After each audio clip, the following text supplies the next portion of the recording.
Ассаламу алейкум рахматуллахи ва баракатуху. Біздің Самарқандықтық бір туғандар, жердештер, мұсылман бір туғандар, саламатсыздар ба? Біз мына бешекте сіздер менен азыркы учурда мен өзім врач болып эмгектенем. Мені таныған еместер бардыр, мені таныгандар бардыр.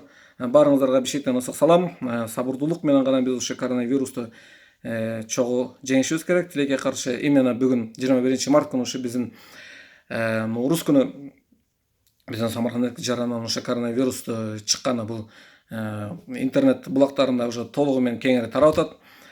Бул мен баягы күндөн бери эле ушул 18 март күнүнөн бери сайрай баштадым. Себеп дегенде инкубационный период деген бар. Инкубационный период деген бул 3-4 күндөн 14 күнгө чейин адам как носитель болуп жүрө берет. Бирөөгө өзүндө эч кандай проявление жок, өзүндө эч кандай температурада болбойт, жөтөлбөйт деле, эчтеке болбойт, но бирок ал кишилер тияктан уже канча адамдар менен контакт болуп келди, значит частично коронавирус организмде келди.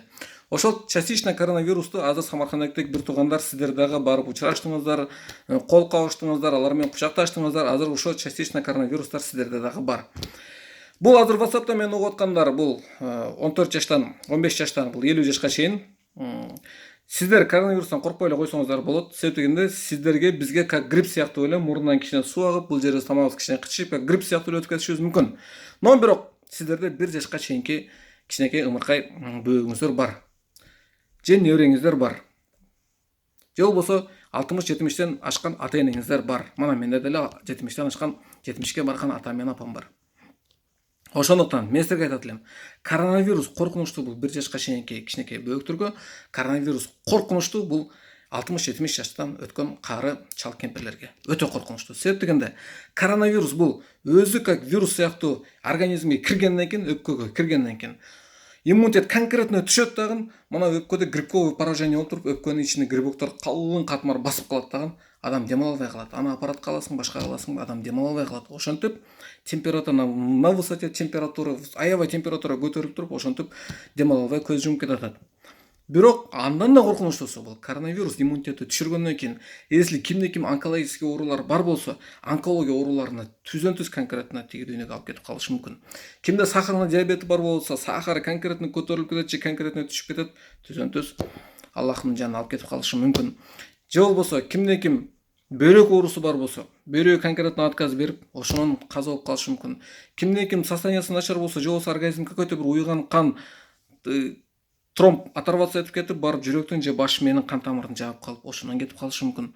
Же болбосо өзгөчө мен билем, мен Самаркандда канчасын обследовать этип жүрөбүз, канчасы бул жака келип бизге көрүнүп атат. Бизде давление өтө күч алган. Азыркы учурда 180-200 давление менен ооруп аткандардын давлениясы конкретно көтөрүлүп, 250-260ка чейин көтөрүлүп кетип, ошо давлениянын каза болуп калышы мүмкүн. Ошондуктан сиздер муну тамаша катары, күлкү катары албаңыздар. Мына мен ушунчалык баягы кейгеним намаз окуйсуздар.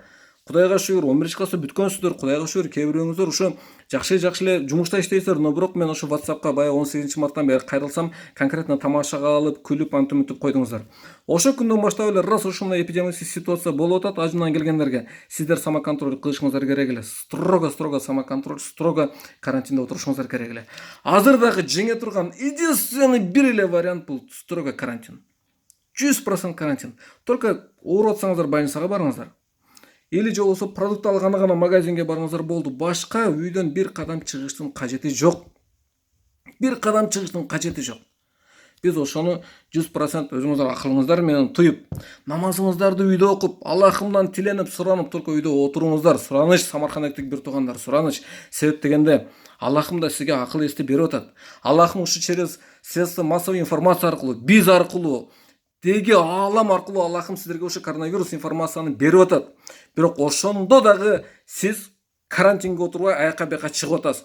Сиздин кесепетиңизден башка бирөө өлүп калбасын. Тиги дүйнөдө сиз жооп бересиз, сиздин кесепетиңизден башка бирөө өлүп атса.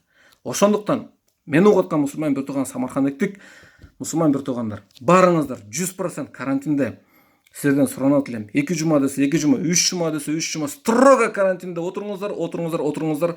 Ошондо иншаллах коронавирустан эч ким жабыркабайт, эч ким каза таппасын. Ылайым эле ушул Самарканддык бир туугандардын өмүрлөрү узун болуп, ден соолуктары чың болуп, жакшы тойлордо, жакшылык күндөрдө кездешип жүрө берели. Дагы бир жолу мен сиздерден как приказ катары айтамбы, как сурануу катары айтамбы, строго 100% карантинде отуруңуздар. Бир тууганыңыздыкына да барбаңыз, бир тууганыңыздына да үйгө киргизбеңиз. Все, стоп, карантин. 10 метр алыстан ассаламу алейкум, привет, болду. Башка эчтекенин кереги жок. Себеп дегенде, сиз аркылуу башка бирөө каза болуп калбасын. Сиз ошону мээңиз менен туюп сезиңиз.